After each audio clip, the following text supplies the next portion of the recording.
Hi everyone, it's Tara. Welcome and welcome back to my channel, Tara Talks Books, where we talk everything bookish.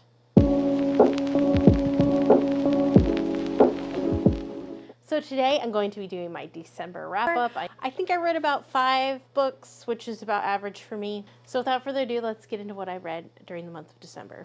So the first one I read was actually an arc that was sent to me, and this one is 3 Days to be Ruined by Giovanna Siniscalchi. So this one's historical romance. I did end up giving this one a 4-star. I did enjoy it. So this follows Beth Croft, and she's like an English lady who proposes a marriage of convenience to Boyd Sandeman.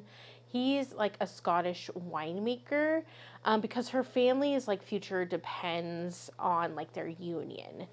So Boyd presents some challenges to Beth if she is to become a winemaker's wife. So it becomes a test of wills that quickly turns to some passionate encounters. This was so much fun. So I really love the setting in the Douro Valley of Portugal, which is like a new like setting that I hadn't read from before. It sounds so like beautiful and charming, and so I loved that aspect of it. I also loved that Boyd just could not help himself, and he would like acquire something of Beth's nearly every time they met. Like one time I think he like plucked a feather from her hat. He like took a handkerchief, and she thought he was just being annoying, but he like couldn't help himself. He's like, I need something of hers. So the steamy scenes were definitely perfection. The wine tasting scene, the cello scene, both were great.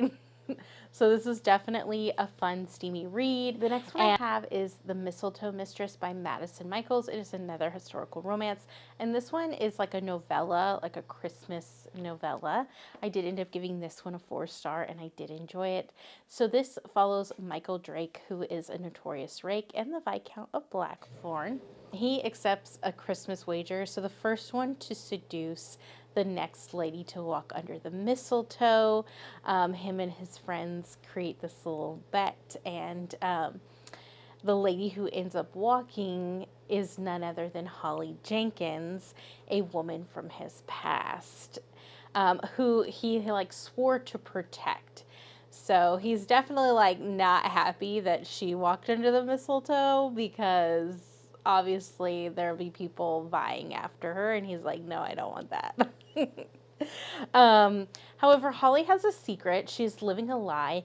She has to masquerade as a widow to keep herself and her sisters safe.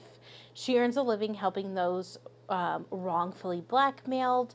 Her work puts her at the same ball as Lord Blackthorn, but it goes from there, and she just can't give her heart to a rake, and he's got to kind of prove himself. So this was such a cute, fun Christmas novella with a bit of mystery action at the end. I enjoyed. I love the lockpicking aspect to the book. It was quite unique, and I just love the characters. There are some tropes of childhood friends to lovers, and if you want to hear more of our thoughts, I'll go ahead and link the live show for Tea and Biscuits with Tara and B. We actually had Madison Michaels on, and we talk about this book and all things in her backlist. So I'll link it above in the cards so you guys can check it out if you'd like. The next one I have is The Brazen Blue Stocking by Tracy Sumner. This is another historical romance that I gave a 5-star to. I absolutely loved this one.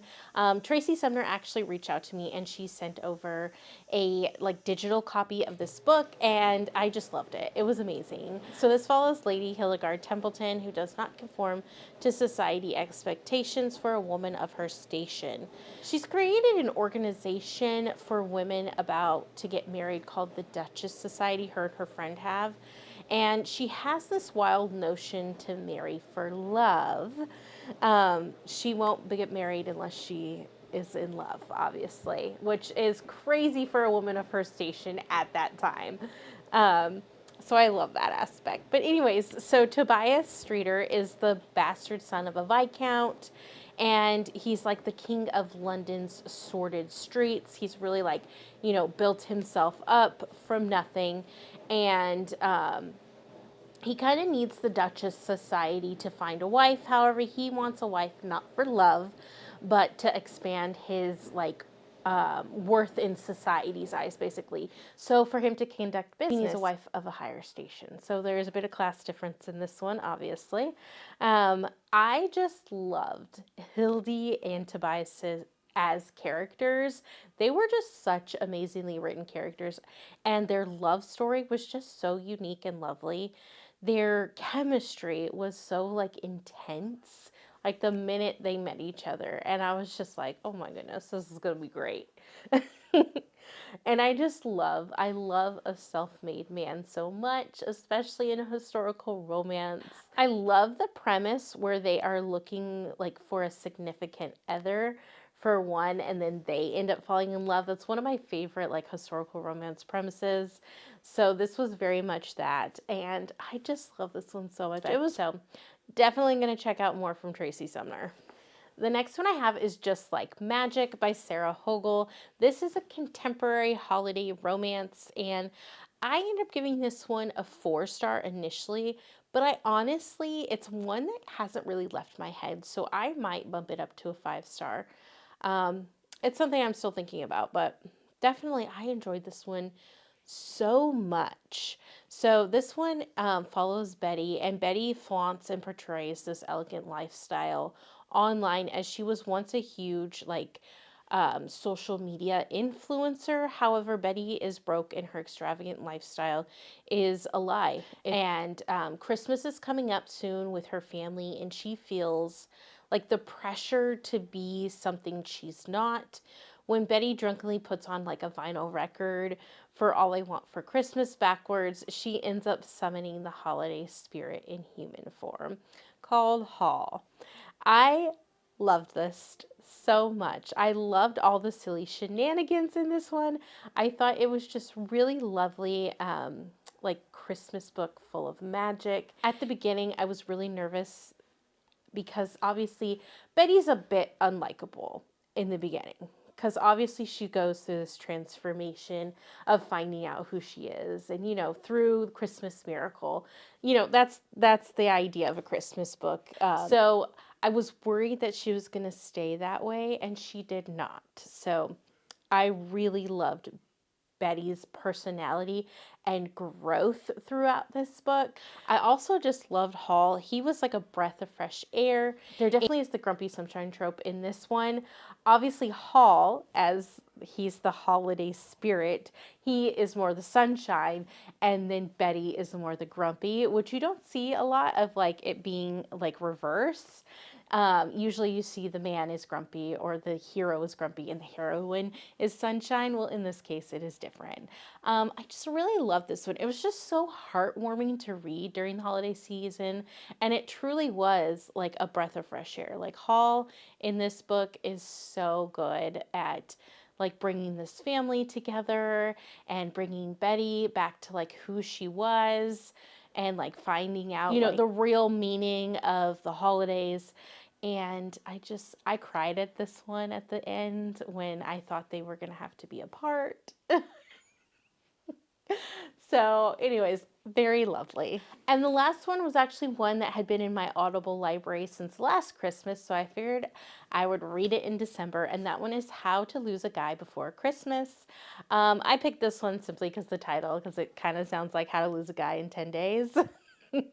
So I thought this one would be cute. But anyways, this one is by AJ Pine and is contemporary romance.